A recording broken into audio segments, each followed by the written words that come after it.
الحمد لله الذي خلق الموت والحياة ليبلوكم أيكم أحسن عملا. الحمد لله الذي لم يتخذ ولدا.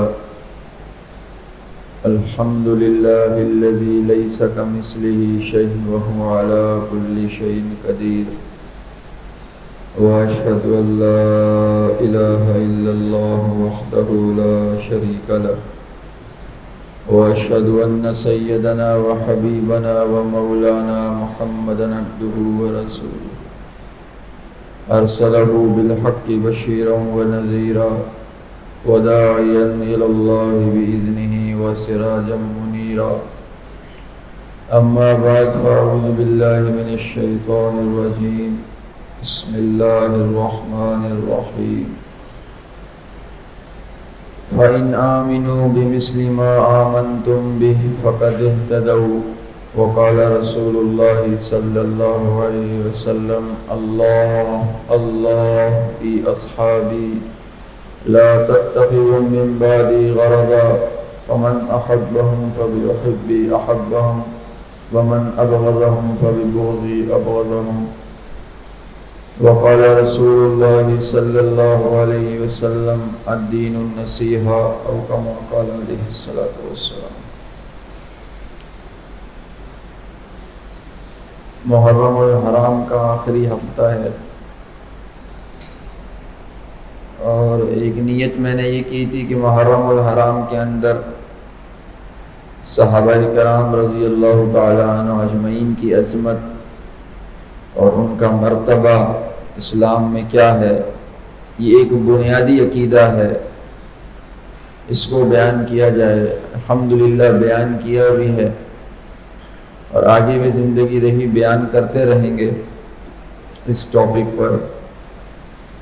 میرے دوستو، علم ایک ایسی چیز ہے جو انسان کے ساتھ قبر میں بھی جاتی ہے، آخرت میں بھی جاتی ہے، اور میدان عمل میں بھی اس کو توڑا جائے گا، اور جنت میں بھی انسان کے ساتھ رہے گی. علم وَعَلَّمَ الْآدَمَ أَسْمَاءَ كُلَّهَا، چاہے دینی علم ہو یا دنیاوی علم ہو، دونوں علم ہیں. دین کا علم بھی علم ہے اور دنیاوی علم بھی علم ہے. آدم علیہ السلام کو اللہ نے کہا کہ ہم نے آپ کو سب چیزوں کا علم دیا، دین کا علم بھی دیا، آپ کو نبوت سے سرفراز کیا، اور دنیا کا علم بھی دیا. وَعَلَّمَ آدَمَ أَسْمَاءَ كُلَّهَا. تو جو اسکول کالج یونیورسٹی کے بچے ہیں، ہمارے نوجوان ہیں، جوان ہیں، وہ بھی علم کے راستے پر ہیں، اور جو مدارس کے بچے ہیں یا دینی علم حاصل کر رہے ہیں، وہ بھی علم کے راستے پر ہیں. ہاں، یہ دنیا کا علم دنیا تک رہ جائے گا، یہ مرنے کے بعد ختم. ڈاکٹری کسی نے پڑھی ہے، انجینئرنگ پڑھی ہے، کیمسٹری، فزکس، بایولوجی، جو بھی پڑھا ہے، یہ دنیا تک رہ جائے گا. سانس نکلی ختم. لیکن دین کا علم اور دین کا عقیدہ اور دین کی معلومات اور قرآن و حدیث کا علم، یہ قبر میں بھی ساتھ جائے گا، آخرت میں بھی ساتھ جائے گا، میزان عمل میں اس کو تولا بھی جائے گا، اور جنت میں بھی ساتھ جائے گا. اور یہی علم میرے نبی لے کے آئے. میرے نبی رسول اللہ صلی اللہ علیہ وسلم نے صحابہ کو یہی علم دیا. اسلام کا سب سے پہلا مدرسہ، اسلام کا سب سے پہلا مدرسہ جو مکہ مکرمہ میں دار الارقم کے نام سے تھا، وہ سب سے پہلا اسلام کا مدرسہ ہے. مدینہ منورہ کے اندر جو صفا قائم ہوا، وہ دوسرا مدرسہ تھا. میرے نبی نے جب نبوت کھل کا اعلان نہیں کی، تبلیغ کا کھل کا اعلان نہیں کیا، تو حضرت زید بن ارقم رضی اللہ تعالیٰ عنہ کے گھر کو مدرسہ بنایا، اور وہاں صحابہ کی تربیت کرنے لگے آپ. تو اس مدرسے کا نام تھا زید ابن ارقم، مدرسہ زید ابن ارقم، دار زید ابن ارقم. تو سب سے پہلے آپ نے نبوت کے دعوے کے بعد لوگوں کی تربیت کا نظام، علم کے نظام کو بنانے کے لیے سب سے پہلے مدرسہ قائم کیا، جو ایک صحابی کے گھر پہ تھا، زید ابن ارقم رضی اللہ تعالیٰ. پھر آپ جیسے ہی مدینہ منورہ 13 سال بعد ہجرت کر کے آئے ہیں، سب سے پہلے آپ نے جو کام کیا ہے وہ لوگوں کی تربیت کے لیے مسجد نبوی کی تعمیر ہے، اور اس میں صفا مدرسہ ہے. سب سے پہلے آپ نے اپنے گھر کی تعمیر نہیں کی ہجرت کرنے کے بعد، کسی کاروبار کو آپ نے شروع نہیں کیا، بلکہ سب سے پہلے آپ نے 2 یتیم بچوں سے، سہیل اور سہل 2 یتیم بچے تھے، ان سے آپ نے 10 درہم کے اندر مسجد نبوی کی جگہ کو خریدا ہے۔ انہوں نے کہا یا رسول اللہ ہم آپ کو ہدیہ کر دیتے ہیں۔ کہا نہیں، ایک تو میں مسجد کی جگہ خریدوں گا اور اپنے پیسوں سے خریدوں گا۔ آپ نے 10 درہم کے اندر ان 2 لڑکوں سے، سہیل اور سہل نامی 2 لڑکوں سے جو یتیم تھے، جن کے والد کا انتقال ہو چکا تھا، آپ نے مسجد نبوی کی جگہ خریدی ہے۔ وہ پہلے قبرستان تھی وہ جگہ، وہاں قبریں تھیں، لوگ دفن تھے اور کھجور کے درخت تھے، تو کھجور کے درختوں کو آپ نے کٹوایا اور اس جگہ آپ نے مسجد قائم کی، اور اس کے بعد سب سے پہلے مسجد قائم کرنے کے بعد آپ نے مدرسہ صفا اس کے اندر قائم کیا۔ تو علم انسان کی بنیادی ضرورت ہے، ہمارے ہاں پتہ ہی نہیں ہے۔ آپ یقین مانے، آپ حیران ہوں گے، میں تو حیران ہو جاتا ہوں کہ مسلمان طبقے کو اپنا خلفائے راشدین کے نام ہی نہیں پتا۔ کیا ہے ہمارے خلفائے راشدین کے نام؟ آگے اکثر ہمارا طبقہ جو ہے اس کو پتہ ہی نہیں، اگر پتہ ہے تو ترتیب نہیں پتہ کہ ابو بکر، عمر، عثمان، علی رضی اللہ تعالیٰ عنہ۔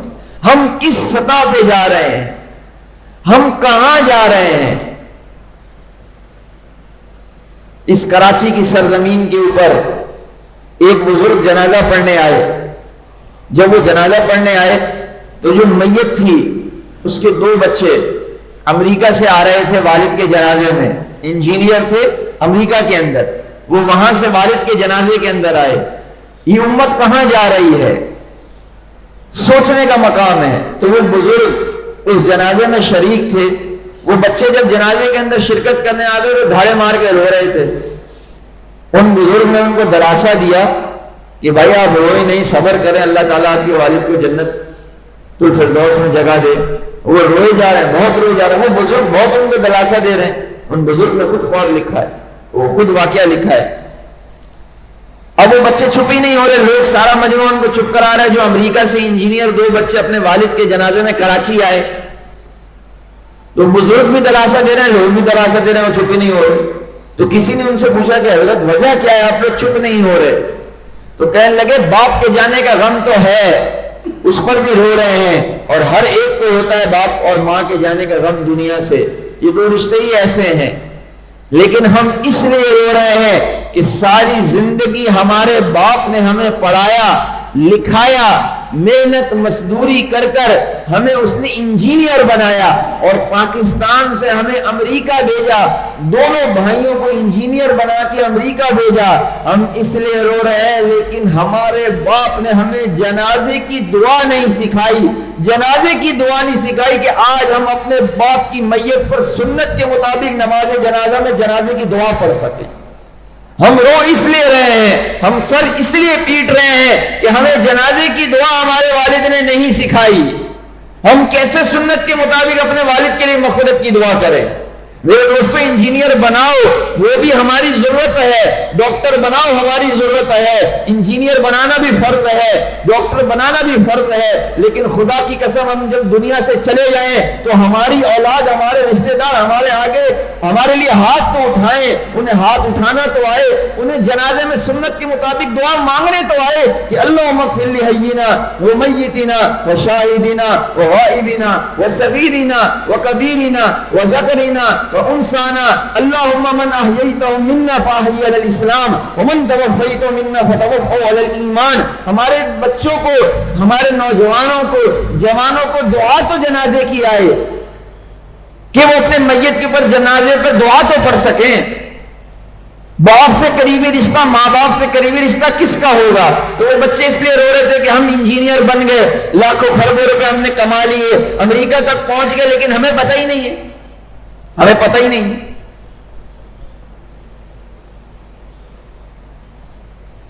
10 صحابہ ہمیں پتہ ہونا چاہیے، 10 صحابہ کو اللہ کے نبی نے ترمذی شریف کی صحیح حدیث کے اندر مسجد میں بیٹھ کر جنت کی بشارت دی ہے. ویسے تو رضی اللہ عنہ و رضوا عنہ تمام صحابہ جنتی ہیں. 10 صحابہ جنہیں عشرہ مبشرہ کہا جاتا ہے, ہماری نسل کو پتہ ہی نہیں ہے, ان کو نام بھی نہیں آتے, لہذا پھر ان عشرہ مبشرہ صحابہ کو جو بڑا بولا کہے تو ہم کہتے ہیں پتہ نہیں کون ہے, ہمیں تو پتہ ہی نہیں ہے, ہمیں تو پتہ ہی نہیں ہے کہ یہ کون لوگ ہیں. 10 عشرہ, 10 کو کہتے ہیں مبشرہ, جن صحابہ کو اللہ کے نبی نے دنیا میں جنت کی بشارت دی. ابو بکر, عمر, عثمان, علی, طلحہ, زبیر, سعد بن ابی وقاص, سعید بن زید, عبد الرحمن بن عوف, ابو عبداللہ بن جراح رضی اللہ تعالیٰ عنہ. 10 صحابہ, ابو بکر, عمر, عثمان, علی, طلحہ, زبیر, سعد بن ابی وقاص, سعید بن زید, ابو عبیدہ بن جراح, عبد الرحمن بن عوف رضی اللہ تعالیٰ عنہ اجمعین. یہ 10 صحابہ ہیں جن کو میرے نبی نے کہا یہ جنتی ہیں, جنتی. دنیا میں ان کو کہا تم جنت الفردوس کے مالک ہو. 10 انہیں کہتے ہیں عشرہ مبشرہ, وہ 10 صحابہ مبشرہ جنہیں جنت الفردوس کی بشارت دی گئی. یہ ہمارے ایمان کا حصہ ہے. کیا ہماری نسل کو ان 10 صحابہ کے نام یاد ہیں؟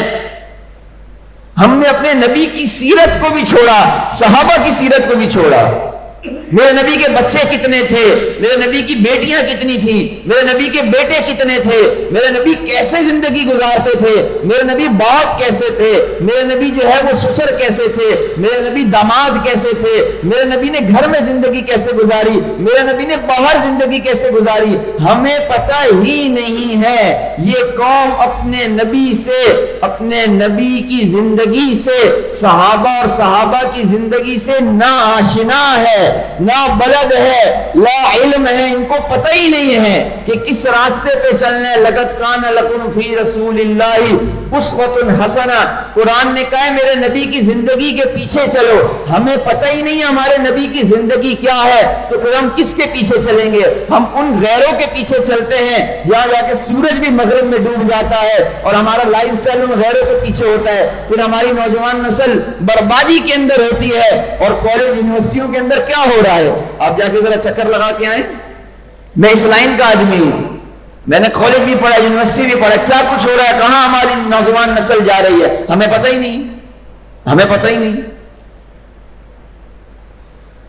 تو اللہ کا واسطہ ہے ہم اپنے دین کو سیکھیں تو صحیح. 5 وقت جس امام کے پیچھے نماز پڑھتے ہیں, ایک مسئلہ اس سے پوچھ لیں ہر نماز کے بعد, تو دن میں 5 مسئلے تو ہوگا ہی نہیں ہو گئے. ہمیں پتہ ہی نہیں. تو صحابہ کتنے بڑے لوگ تھے ہمیں پتہ ہی نہیں ہے. میرے نبی چیخ اٹھے اللہ اللہ 2 مرتبہ. کہ لوگوں اللہ کا واسطہ ہے, اللہ کا واسطہ ہے, کیا رسول اللہ کیا ہو گیا یا رسول اللہ آپ کو؟ کہ اللہ کا واسطہ ہے, اللہ کا واسطہ ہے. فی اصحابی, میرے صحابہ کے معاملے میں اللہ سے ڈرنا. لا تتخذوا من بعدی غرضا, ان کو نشانہ مت بنانا, ان کو بڑا بلا مت کہنا میرے بعد. وہ صحابہ ہیں, یہ اللہ کے نبی نے 1400 سال بعد پہلے کہا تھا نشانہ مت بنانا ان کو. لا تتخذوا من بعدی غرضا فمن احبهم فبحبی احبهم, اور یہ کہا کہ جو مجھ سے محبت کرے گا وہ میرے صحابہ سے بھی محبت کرے گا. جو نبی کے دعوے دار ہے عشق کا, وہ صحابہ کا بھی عشق کے دعوے دار ہوگا. ومن ابغضهم فببغضی ابغضهم, اور یاد رکھنا جس نے میرے صحابہ کے بارے میں دل میں بغض رکھا اس نے محمد رسول اللہ صلی اللہ علیہ وسلم کے بارے میں بغض رکھا. اب مجھے بتاؤ, نبی سے اگر اللہ نہ کرے بغض آ جائے ہلکا سا تو مسلمان ہوتا ہے آدمی؟ مسلمان ہو. اللہ کے نبی جا رہے تھے, حضرت میمونہ ام سلمہ رضی اللہ تعالیٰ عنہ 2 صحابیہ ساتھ تھیں. رات کا وقت اندھیرا تھا, اندھیرا تھا. سامنے سے ایک صحابی آ رہے تھے, تو ازواج مطہرات تو پردے میں تھی. اللہ کے نبی بھی گزرے, وہ بھی گزر گئے. اچھا گزر کے چلے گئے, اللہ کے نبی اپنی ازواج کے ساتھ گزر کے چلے گئے, وہ صحابی وہاں سے آ رہے تھے گزر کے چلے گئے. اللہ کے نبی نے تھوڑی دیر بعد ان کو فوراً پیچھے سے بولا, فلان فلان, بلایا ادھر, اور کہا کہ یہ میری دونوں بیویاں ہیں, یہ میری دونوں بیویاں ہیں, کسی غلط بدگمانی پہ نہیں آ جانا. اب صحابی نے کہا یا رسول اللہ میں کہاں کسی غلط بدگمانی میں آؤں کہ آپ کے ساتھ کوئی غیر عورت چل رہی ہو؟ کہا کہ ہو سکتا ہے انسان ہو دل میں آ جائے کہ رات کے وقت نبی کے ساتھ کون سی 2 عورتیں چل رہی ہیں، میں واضح کر رہا ہوں یہ میری دونوں بیویاں ہیں۔ اور فرمایا نبی کے بارے میں اگر ہلکی سی بھی بدگمانی تمہارے دل میں آ جاتی تو تم ایمان سے خارج ہو جاتے۔ تو اگر صحابہ کے بارے میں ہمارے دل میں بدگمانی آئی تو اس کا مطلب ہے ہمارے دل میں نبی کے بارے میں بدگمانی آئی، اور نبی کے بارے میں بدگمانی آئی تو ہمارا ایمان کہاں رہے گا؟ ہمارا ایمان کہاں رہے گا؟ تو ہمیں اپنی نوجوان نسل، اپنی اولاد کی اپنی خود تربیت کرنی ہے۔ ہم کہاں چاہ رہے ہیں؟ ہماری نسل کو پتہ ہی نہیں ہے، کل کو کوئی بھی اس کو پکڑ کے کہہ دے کہ فلاں صحابی نے یہ کیا تھا، فلاں صحابی نے نعوذ باللہ یہ کیا تھا، تو اس کا تو صحابی کے بارے میں عقیدہ برباد ہو گیا۔ ہمارے مقتدیوں کو نہیں پتا، ہماری مسجد کے نمازیوں کو نہیں پتا کہ خلفائے راشدین کون ہیں، ابو بکر صدیق کون ہے، عمر رضی اللہ تعالیٰ عنہ کون ہے، عثمان کون ہے، علی کون ہے، حسن حسین کون ہے رضی اللہ عنہ، امیر معاویہ رضی اللہ تعالیٰ عنہ کون ہے، اللہ کے نبی کی نواسی امامہ، کیا امامہ بنت ابی عاص نواسی ہیں۔ ہماری نسل کو نہیں پتا۔ حضرت حسن حسین رضی اللہ عنہما کو پتا اس لیے کہ ان کا چرچا زیادہ ہوا ہے۔ ہم نے اپنی نسل کو بتایا نہیں ہمارے نبی کی نواسی ہے، ہمارے نبی کی 4 بیٹیاں ہیں۔ کتنی بیٹیاں ہیں؟ 4، اور 3 بیٹے ہیں۔ کتنے بیٹے ہیں؟ 3، بعض نے 5 بھی کہا۔ سب سے پہلے ہمارے نبی کا بیٹا پیدا ہوا قاسم حضرت خدیجہ رضی اللہ تعالی عنہا سے، قاسم جن پر آپ کی کنیت ہے ابو القاسم۔ چند دنوں بعد ان کا انتقال ہو گیا۔ پھر آپ کی بیٹی پیدا ہوئی، سب سے بڑی بیٹی حضرت زینب رضی اللہ تعالی عنہا۔ یہ امامہ ان کی بیٹی ہے حضرت زینب رضی اللہ تعالی عنہا کی۔ پھر چند دنوں بعد آپ کا ایک لڑکا پیدا ہوا عبداللہ، جسے طیب طاہر بھی کہا جاتا ہے، وہ بھی فوت ہو گئے۔ پھر آپ کی بیٹی دوبارہ پیدا ہوئی حضرت رقیہ 1 سال بعد، پھر 1 سال بعد حضرت ام کلثوم پیدا ہوئی، اور سب سے چھوٹی آپ کی بیٹی جو ہے حضرت فاطمہ رضی اللہ تعالی عنہ، ان کے 1 سال بعد پیدا۔ ہمارا نبی کی 4 بیٹیاں ہیں اور 3 بیٹے ہیں، قاسم، عبداللہ اور ابراہیم۔ ساری اولاد حضرت خدیجہ سے، صرف ابراہیم رضی اللہ تعالیٰ عنہ جو 18 مہینے کے تھے اور مدینہ منورہ ہجرت کرنے کے بعد پیدا ہوئے اور ان کا انتقال ہو گیا، وہ ماریہ قبطیہ باندی سے تھے رضی اللہ تعالیٰ عنہ۔ ہمیں پتہ ہونا چاہیے 4 بیٹیاں ہیں، اور میرے نبی کی سب سے بڑی بیٹی حضرت زینب، ان کی بیٹی ہے امامہ بنت ابی عاص رضی اللہ تعالیٰ عنہ۔ یہ امامہ حضرت علی کی بیوی ہیں، یہ امامہ حضرت علی کی بیوی ہے۔ حضرت فاطمہ جب دنیا سے گئی ہیں رضی اللہ تعالیٰ عنہ، حضرت علی کو وصیت کر کے گئی ہیں کہ علی میرے بچوں کی خالہ، امامہ خالہ بنتی ہیں حضرت حسن حسین رضی اللہ تعالیٰ عنہ کی، میرے بچوں کی خالہ سے نکاح کر لینا تاکہ میرے بعد ان کی تربیت کا نظام ہو۔ چنانچہ حضرت علی نے حضرت فاطمہ کے بعد سب سے پہلا نکاح حضرت فاطمہ کے انتقال کے بعد حضرت امامہ سے کیا ہے، حضرت فاطمہ کی وصیت کے مطابق، اور ان کے والد حضرت امامہ کے حضرت زینب کے شوہر ابو العاص رضی اللہ تعالیٰ عنہ کو زبیر بن عوام کو وصیت کی حضرت عاص نے کہ میری بچی کا نکاح حضرت علی سے پڑھوا دینا۔ چنانچہ زبیر بن عوام رضی اللہ تعالیٰ عنہ حضرت علی کا نکاح پڑھا حضرت امامہ سے۔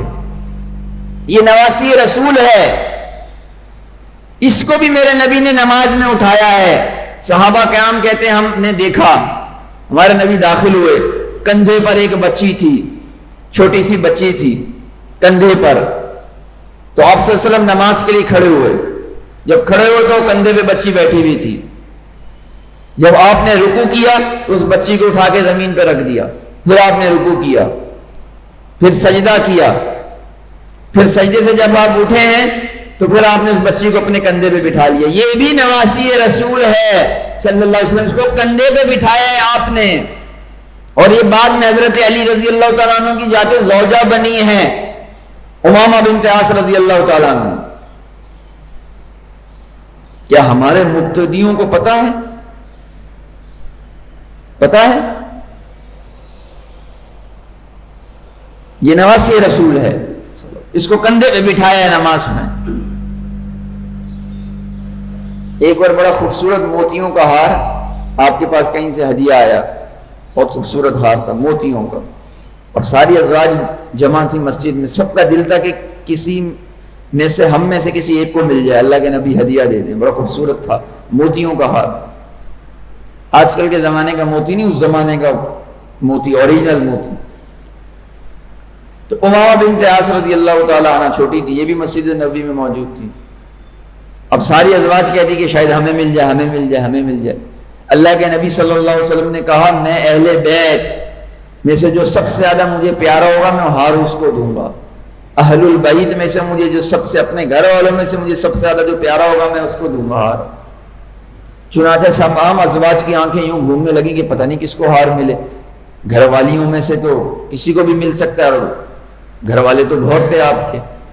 چنانچہ اللہ کے نبی صلی اللہ علیہ وسلم نے وہ ہار اس چھوٹی بچی امامہ بنت ابی عاص کے گلے میں پہنایا، اور حضرت عائشہ کہتی ہیں کہ ہم تمام ازواج خوش ہو گئیں، اس چھوٹی بچی کو موتیوں کا ہار اللہ کے نبی نے اپنی نواسی کو پہنایا، زینب رضی اللہ تعالیٰ عنہ کی بیٹی کو۔ اس لیے میرے دوستو اپنے نبی کی سیرت پڑھو، خدا کا واسطہ ہے۔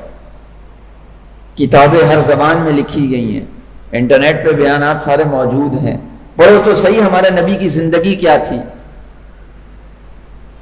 کیسے بچوں سے محبت کر کے دکھائی، چھوٹے بچے، نواسے نواسی، بیٹی کے بچے۔ ہم آج اپنی اولاد کو گود میں اٹھانے کے لیے تیار نہیں ہیں، سینے سے لگانے کے لیے تیار نہیں ہیں۔ میرے نبی نے اپنی بیٹی کی بیٹوں سے اور اپنی بیٹی کی بیٹیوں سے ایسی محبت کر کے دکھائی ہے اور بتایا ہے کہ زندگی کس طرح گزرتی ہے، گھر میں کیسے سلوک کرنا ہے، بیٹی سے سلوک کیسے کرنا ہے، بیٹے سے سلوک کیسا کرنا ہے، ماں باپ سے سلوک کیسا کرنا ہے، کیسے محبتیں پھیلانی ہیں، کیسے محبتیں پھیلانی ہیں۔ آج ہماری نوجوان نسل خصوصاً اولاد کیوں باغی ہے؟ اس لیے باغی ہے کہ ہم نے ان کی تربیت کو ڈنڈے کے ساتھ چلایا ہے، ان کو ضدی بنا دیا ہے۔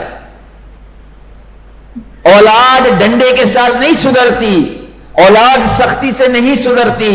میری بات یاد رکھنا، میں مسجد کے اندر آپ کو بتا رہا ہوں، اولاد سختی سے نہیں سدھرتی، اولاد ڈنڈے سے نہیں سدھرتی، نہ اولاد نیک بنتی ہے سختی اور ڈنڈے سے، اولاد محبت سے، اولاد محبت سے، اور اولاد اس طریقے سے نیک بنتی ہے، اور اولاد اس کی تربیت اس طریقے سے ہوتی ہے جیسے محمد رسول اللہ صلی اللہ علیہ وسلم نے کی تھی۔ غیر کا بچہ، حضرت انس رضی اللہ تعالیٰ عنہ غیر کے بچے ہیں، ان کی ماں ام سلیم نے گود کے بچے تھے تو اللہ کے نبی کو دے دیے کہ یہ آپ کی تربیت میں ہے۔ لوگ نبی کو اپنے بچے دیتے تھے تربیت کرنے کے لیے، تو ان کی ماں ام سلیم نے بچہ دے دیا گود میں، یا رسول اللہ اس کے لیے دعا کیجیے گا، اس کے لیے دعا کیجیے گا، ادعو لہا۔ یہ آج سے آپ کی تربیت میں 10 سال انس ابن مالک رضی اللہ تعالیٰ نبی کی تربیت میں رہے۔ کتنے سال؟ 10 سال۔ کیا کہتے ہیں؟ خدمت 10 سنین رسول اللہ صلی اللہ علیہ وسلم، میں نے 10 سال نبی کی خدمت کی ہے۔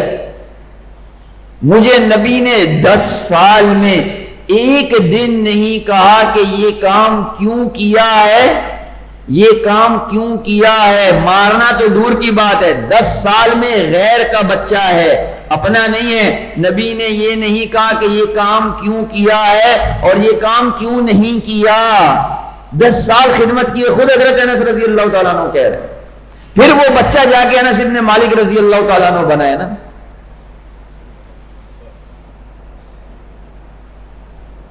میں نے ایک امام صاحب کو مسجد کے یہ واقعہ یاد دلایا تو کہنے لگے کہ وہ بچہ بھی تو انس ابن مالک تھا۔ آج کل کے بچے انس ابن مالک تھوڑی ہیں، آج کل کے بچے انس ابن مالک تھوڑی ہیں۔ میں نے کہا وہ بچہ بچپن سے انس ابن مالک بن گیا تھا یا نبی کی تربیت کے بعد بنا تھا؟ پہلے نبی نے تربیت کی ہے، 10 سال محبت سے تربیت کی ہے، تو بعد میں انس بن مالک رضی اللہ تعالیٰ عنہ بنے نا، یا پیدا شدہ انس بن مالک رضی اللہ تعالیٰ عنہ سے۔ میرے نبی نے نواسوں کی تربیت کی ہے تو پھر جنت کے نوجوانوں کے سردار بنے نا، حسن حسین رضی اللہ عنہما، اور حضرت علی فاطمہ نے تربیت کی ہے تو ایسے شہسوار پیدا ہوئے ہیں نا، یا بچپن سے ہی پیدا ہو گئے تھے۔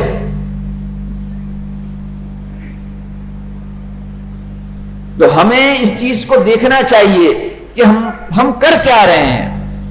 لیکن سب سے بڑی افسوس کی بات ہے، چھوٹا منہ بڑی بات کہنا نہیں چاہیے، بہت افسوس کی بات ہے کہ ہمارے ہاں اس کو بیان ہی نہیں کیا جاتا، معاشرت پر ہمارے ہاں بیان ہی نہیں ہوتا، صحابہ کی زندگی کو ہمارے ہاں تفصیل سے بیان ہی نہیں کیا جاتا، میرے نبی کی سیرت کو بیان ہی نہیں کیا جاتا، ربیع الاول تک خاص کر لیا جاتا ہے، بس جلسے ہو گئے، جلوس ہو گئے، ربیع الاول کا مقصد ختم ہو گیا۔ میرے نبی کی تو قدم قدم پر سیرت کی ہمیں ضرورت ہے، قدم قدم پر، اور یہ ساری احادیث ہم تک پہنچی اس لیے ہیں، بھائی ہم تک اگر نہ پہنچتا کہ حضرت انس رضی اللہ تعالیٰ کی خدمت اور تربیت میرے نبی نے کیسے کی ہے، اور میرے نبی کی جو نواسی کندھے پر بیٹھ کر نماز پڑھی ہے، میرے نبی کے کندھے پر بیٹھی ہوئی تھی اور میرے نبی نے نماز پڑھی امامہ بنت عاص، تو کیا ہماری جنت جہنم میں کوئی فرق آ جاتا؟ قیامت والے دن ہم سے یہ سوال ہوتا کہ آپ کے نبی کی نواسی نے کس طرح کندھے پہ بیٹھی تھی اور آپ کے نبی نے نواسی کو بٹھا کے کس طرح نماز پڑھی تھی، ہم سے تو نہیں ہوتا۔ اس پہ ہماری جنت جہنم کا معیار نہیں تھا، لیکن یہ روایتیں ہم تک صحابہ نے پہنچائی ہیں اور یہ دین ہم تک پہنچا ہے اس لیے کہ ہمیں معاشرے میں زندگی گزارنی ہے۔ کل کو ہماری بھی اولاد ہوگی، ہمارے نواسی پوتے پوتی بھی ہوں، ہمیں پتہ تو ہمیں اپنے نواسی پوتے پوتی اولاد کے ساتھ کیسے چلنا ہے، ہمیں پتہ ہی نہیں ہے۔ ہم نے اولاد کے دل میں اپنی نفرت خود بٹھا دی ہے، پھر وہ جب بالغ ہو کر ہماری نفرت میں بھر جاتی ہے پھر ہم تعویذ کے پیچھے جاتے، تعویذ کیا کرے گا؟ پھر میں نے اپنی آنکھوں سے دیکھا، میرا ایک دوست میری عمر کا عالم دین، مولوی عالم دین بن چکا ہے 27-28 سال اس کی عمر ہے، میں نے اپنی آنکھوں سے دیکھا ہے، دیندار والد، بے دین کی بات نہیں کر رہا، دیندار والد، میں کھڑا ہوں، دوست کھڑا ہوا ہے، دوست کے سامنے بڑی حقارت اور اس کی بے عزتی اس کو محسوس ہوتی ہے، اپنی حقارت محسوس ہوتی ہے۔ اس کے والد آئے اور اس کو کسی غلطی پر میرے سامنے اتنا ڈانٹا عالم دین بیٹے کو کہ اس کی وہیں عزت اتار کے رکھ دی۔ بھائی گھر میں ڈانٹ لیتے، دوست باہر کھڑا ہوا ہے، وہ کیا محسوس کرے گا کہ دوست کے سامنے میرے والد نے میری عزت کو بالکل تار کر دیا، بالکل تار کر دیا۔ غلطی ہو گئی ہے، ٹھیک ہے، آپ غلطی میں اپنی اولاد کو متنبع کرو، لیکن اس کا طریقہ کار کیا ہے، کس طرح متنبع کرنا ہے؟ وہ بیچارہ وہی شرم سے پانی ہو گیا۔ یہ دیندار لوگوں کی آپ کو کہانی سنا رہا ہوں، بے دینوں کی نہیں۔ ہمارے ہاں یہ زندگی سکھائی نہیں جاتی، علماء طبقے کا بھی قصور ہے اس کے اندر، ہمارے طبقے کا بھی قصور ہے، منبر محراب پہ بیٹھنے والے کا بھی قصور ہے کہ انہوں نے یہ زندگی بتائی نہیں ہے۔ فرقہ واریت کے اندر ڈوب کر، بریلوی دیوبندی اہل حدیث کے اندر ڈوب کر ہم نے تمام زندگی کے سال گزار دیے، اور مقتدیوں کی زندگی کے سال بھی گزر گئے، وہ بھی اسی چیز میں پڑ گئے اور ہم بھی اسی چیز میں منبر پہ بیان کرنے کے لیے پڑ گئے۔ ہم نے بتائی نہیں، لوگوں نے سیکھی ہی نہیں۔ جب ہم بتاتے تو لوگ سیکھتے۔ میں بہت سے لوگوں سے پوچھتا ہوں کہ آپ جمعہ پڑھے ہوئے آپ کو کتنے سال ہو گئے؟ ایک مسجد میں، کسی بھی مسجد میں آپ جاتے ہیں، مولوی صاحب 20 سال ہو گئے، 25 سال ہو گئے، بڑی عمر کے لوگ 20 سال سے جمعہ پڑھ رہے ہیں۔ پھر میں ان سے پوچھتا ہوں آپ نے 20 سال میں کیا سیکھا خطیب صاحب سے جمعے کے بیان میں یا درس میں، آپ نے کیا سیکھا؟ تو کہنے لگے بھائی یہی سیکھا ہے، بریلوی دیوبندی اہل حدیث، یہی سیکھا ہے۔ ایک بہت بڑے بزرگ ابھی زندہ ہیں، 70 سال ان کی عمر ہے، علماء کے اندر بیٹھنے والے بڑے بڑے اکابر علماء ان کے گھر آتے تھے، ابھی زندہ ہیں، میری خود ان سے ملاقات ہوئی ہے۔ میں نے حضرت سے پوچھا، بلکہ ان کے نواسے نے مجھے بتایا، ان کے نواسے نے بتایا کہ میرے نانا کہتے ہیں کہ میں نے 80 سال زندگی علماء میں گزاری ہے، علماء میں گزاری ہے، علماء کے درس بیانات سنے ہیں، چند ایک کے علاوہ کی بات کر رہا ہوں۔ ان کے نواسے نے کہا کہ میرے نانا کہتے ہیں میں نے ساری زندگی علماء میں گزاری ہے، لیکن ہم نے دیوبندی بریلوی کے علاوہ اخلاقیات، معاشرت، معیشت پر بات ہی نہیں سنی، بات ہی نہیں سنی۔ یہ میں نہیں کہہ رہا، یہ 80 سال کے جو بزرگ ہیں جنہوں نے اکابر علماء میں زندگی گزاری ہے۔ میرا سامنے والا بیٹھنے والا مجمع تو میرے ہی عقیدے پر ہے جو میرا عقیدہ ہے، کیونکہ وہ میری بات سن رہا ہے اسی وجہ سے۔ اگر میرے عقیدے پر نہیں ہوتا تو وہ میری بات نہیں سنتا، ٹھیک ہے؟ اور جو میرے عقیدے کے خلاف ہیں ان کو میں بات سنانا چاہ رہا ہوں، اگر وہ میری سن بھی لیں گے تو وہ میرے عقیدے پر نہیں آئیں گے، ٹھیک ہے نا؟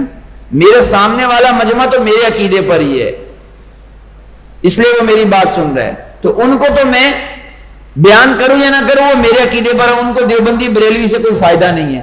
اور جو غیر ہیں ان کو اگر میں سناؤں، اپنے عقیدے پہ، اپنے مسلک پہ لانا چاہوں تو وہ میں آئیں گے نہیں، تو پھر اس فائدہ کیا اس فرقہ واریت کی تقریر کا اور مسلک بازی کی تقریر کا کیا فائدہ ہے؟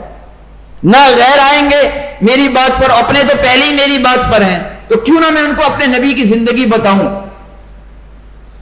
کیا مضمون کم ہے؟ جھوٹ پر بیان کروں، سود پر بیان کروں، رشوت بتاؤں، ان کو اپنی نبی کی زندگی بتاؤں، اولاد کی تربیت ہے، کتنے ٹاپک ہیں۔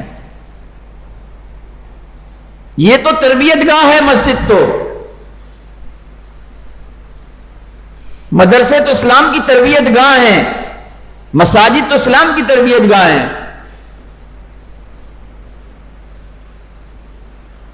تو میرے دوستو، اپنی نبی کی زندگی سیکھو اور اپنے نبی کی زندگی پڑھو، اور آپ سے پہلے بھی عرض کر چکا ہوں، ابھی بھی عرض کر چکا ہوں، جس عالم دین پر آپ کا دل اٹکتا ہے آپ اس کی بات سنو، لیکن پازیٹیو بات سنو، مثبت بات سنو۔ آپ پیار محبت سے امام صاحب، خطیب صاحب کو درخواست کرو پیار محبت سے کہ ہمیں اپنے نبی کی زندگی بتاؤ، ہم نے زندگی گزارنی ہے دنیا میں 60 سال 70 سال جتنی اللہ نے ہماری زندگی رکھی ہے، ہمیں اپنی نبی کی زندگی بتاؤ۔ ہمارے نبی کی زندگی محفوظ ہے، آپ نے کسی چیز کو یوں انگلی بھی ٹچ کی ہے تو وہ بھی صحابہ نے محفوظ کر لی ہے، ہمیں اپنے نبی کی زندگی بتاؤ۔ ہمیں ادھر ادھر کی باتیں سننی نہیں ہے، یہ مسجد تربیت گاہ ہے، ہماری تربیت کرو، آپ کی تربیت ہوئی بھی آپ ہماری تربیت کریں۔ ہمیں اللہ کا پتہ بتاؤ، ہمیں صحابہ کا بتاؤ، ہمارے صحابہ کون تھے، خلفائے راشدین کون ہیں، ان کی زندگیاں کیا ہیں، عشرہ مبشرہ کون ہیں، ان کی زندگیاں کا کیا ہیں۔ تو اپنے نبی کی زندگی سیکھو اور اپنے نبی کی زندگی پر عمل کرو، یہی ہمارے لیے دنیا آخرت کا نفع ہے، ورنہ موت تو آنی ہی آنی ہے، موت تو آنی ہے، آج نہیں کل آ جائے گی، پھر خالی ہاتھ دنیا سے جائیں گے، اور جب آنکھ کھلے گی تو بالکل خالی ہاتھ ہوں گے۔ دیکھو کتنی خوبصورت بات ہے، ہر انسان قضاء حاجت کے لیے جاتا ہے، ہر انسان کھانا کھاتا ہے، ہر انسان پانی پیتا ہے، کتنی خوبصورت بات آپ کو بتا رہا ہوں آخری۔ یہ تو دنیا میں ہر انسان نے کرنی ہے، مسلمان ہو کافر ہو کوئی بھی ہو، کرنی ہے، سب نے قضاء حاجت بھی میں کرنی ہے، پانی بھی پینا ہے اور کھانا بھی کھانا ہے۔ اگر یہی چیز ہم اپنے نبی کی طریقے پہ کر لیں تو یہ اللہ کے نزدیک عبادت بن جاتا ہے۔ بھئی پانی پینے کی 6 سنتیں ہیں، کتنی ہیں؟ 6 سنتیں۔ پانی تو مجھے دن میں پینا ہے، میں بچہ ہوں، بوڑھا ہوں، جوان ہوں، نوجوان ہوں، عورت ہوں، مرد ہوں، کافر ہوں، مسلمان ہوں، پانی تو مجھے پینا ہی پینا ہے، اس کے بغیر گزارا نہیں، دن میں کتنی مرتبہ پینا ہے۔ لیکن اگر میں اپنے نبی کی سنت کے مطابق پی لوں گا تو ہر مرتبہ پانی پینا میرا یہ عبادت لکھا جائے گا، نیکی لکھی جائے گی۔ ایک نیکی کے پیچھے انسان دنیا میں آخرت میں بھاگے گا، ایک نیکی۔ میرا نبی نے کہا 2 شخص ہوں گے آخرت میں، تو ایک کے پاس ایک نیکی کم ہو جائے گی، صرف ایک نیکی میزان اعمال میں، ایک نیکی، اور دوسرے کا پلڑا بھاری ہوگا نیکیوں کا، اس کا نیچے جھک جائے گا، ایک نیکی کی اس کو ضرورت ہوگی۔ یہ پورے میدان حشر میں بھاگے گا اور لوگوں سے کہے گا ایک نیکی مجھے دے دو، کوئی اس کو ایک نیکی دینے کے لیے تیار نہیں ہوگا۔ ایک نیکی، جس کو آج ہم معمولی سمجھتے ہیں، تو آدمی 6 نیکیاں اور اپنے نبی کی سب سے بڑی سنت کو زندہ کر کے مر جائے گا تو کتنا بڑا اجر و ثواب لے جائے گا. اور چھوٹی سی سنت ہے پانی پینے کی. 6 سنتیں ہیں. کیا کرنا ہے بھائی؟ بسم اللہ پڑھ کے پیو، بیٹھ کے پیو، پانی پینے کے بعد الحمدللہ کہو، پانی دیکھ کے پیو، 3 سانس میں پیو. یہ چند ایک پانی پینے کی سنتیں ہیں. اگر ہم اس کو نیت کر کر اس کو غور کر کے پی لیں تو پانی بھی پی لیں گے اور ہماری زندگی کے اندر نیکیاں بھی لکھی جائیں گے. اور دن میں کتنی مرتبہ پانی پئیں گے؟ تو آپ کو ایک مثال دے رہا ہوں، ایک مثال دے رہا ہوں. مسواک چھوٹی سی سنت ہے بظاہر، جیسے سنت تو ایک سنت بھی میرے نبی کی زمین و آسمان سے بڑی ہے، لیکن ہمارے نزدیک ایک چھوٹی سی سنت ہے مسواک. ٹھیک ہے، عام نمازوں کے وقت مسلمان کرتے ہیں، نمازی کرتے ہیں. مسواک کتنا بڑا فائدہ ہے، مسواک کا کتنا بڑا فائدہ ہے.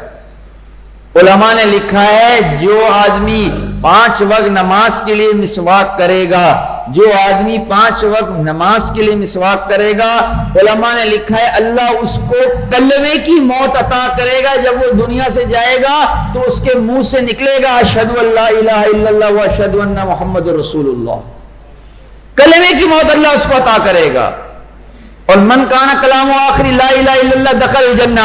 میرے نبی نے کہا جو دنیا میں مرتے وقت کلمے پہ گیا اور اس کا آخری الفاظ کلمے نکلے تو جیسے ہی مرا دخل الجنہ، سیدھا جنت کے اندر جائے گا. ایک چھوٹی سی سنت کی برکت آپ کو بتا رہا ہوں. مسواک، کلمے کی موت، ایمان کی موت اللہ نصیب کرے گا. تو اللہ تعالیٰ ہمیں اپنے نبی کی زندگی سیکھنے کی توفیق عطا فرمائے، پڑھنے کی توفیق عطا فرمائے، ہمیں اپنی معلومات علم میں اضافے کی توفیق عطا فرمائے عمل کی نیت سے. اور ہم دیکھیں گے ہمارے نبی نے کیسے زندگی گزاری، چھوٹی چھوٹی سنتوں کو ڈھونڈ کر پوچھ کر علماء سے اس پر عمل کرنے کی توفیق عطا فرمائے. وما علینا الا البلاغ.